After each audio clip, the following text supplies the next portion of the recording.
কে বলা হয়েছে তোমরা কখনো হতাশ হবে না, কারণ তাকদীর লেখা হয়ে গেছে, হতাশ হওয়ার কোনো কারণ নাই। একটা প্রবণতা আমরা সমাজে দেখছি আত্মহত্যার। ইয়াং জেনারেশনকে আমরা নসিহত করব যে ভুলেও নিজের জীবনকে বিসর্জন দিতে যাবেন। আল্লাহ রাব্বুল আলামিন আপনাদেরকে সৃষ্টি করেছেন তার ইবাদত করার জন্য এবং তার জমিনে তার দিনটাকে প্রতিষ্ঠা করার জন্য।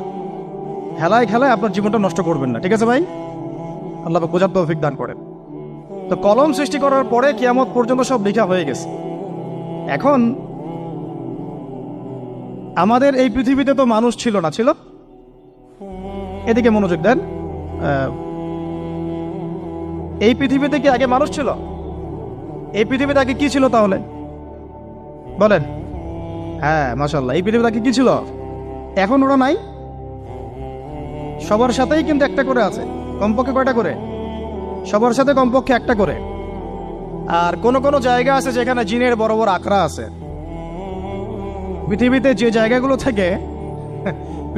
জায়গাগুলো থেকে ইসলাম বিরোধী অপতৎপরতাগুলো চলে, ওখানে জিনের আখড়া বেশি। আর কথা বুঝতে পারছেন? তো জিন জাতিকে আল্লাহ পাক ধ্বংস করে দিয়েছেন তাদের পাপের কারণে, আল্লাহ দ্রোহিতার কারণে, অবাধ্যতার কারণে।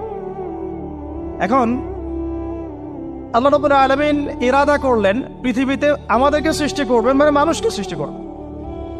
আল্লাহ পাক তার সমস্ত ফেরেশতাদেরকে একত্রিত করলেন। ঘটনাটা কিন্তু খুব ইন্টারেস্টিং। আমি জানি এখানে ওলামায়ে কেরামও আছেন, তবে আমি সবার জন্য প্রযোজ্য হয় এমন কথা বলারই চেষ্টা করছি, কারণ অনেকে হয়তো এগুলো নাও জানতে পারে। তো আল্লাহ পাকের ভাষায় আমি যদি বলি, আল্লাহ রাব্বুল আলামিন বলছেন, বা'দা আউযু বিল্লাহি মিনাশ শাইতানির রাজীম, وَإِذْ قَالَ رَبُّكَ لِلْمَلَائِكَةِ إِنِّي جَاعِلٌ فِي الْأَرْضِ خَلِيفَةً। হে নবী মুহাম্মদ সাল্লাল্লাহু আলাইহি ওয়াসাল্লাম, তুমি স্মরণ করো সেই সময়ের কথা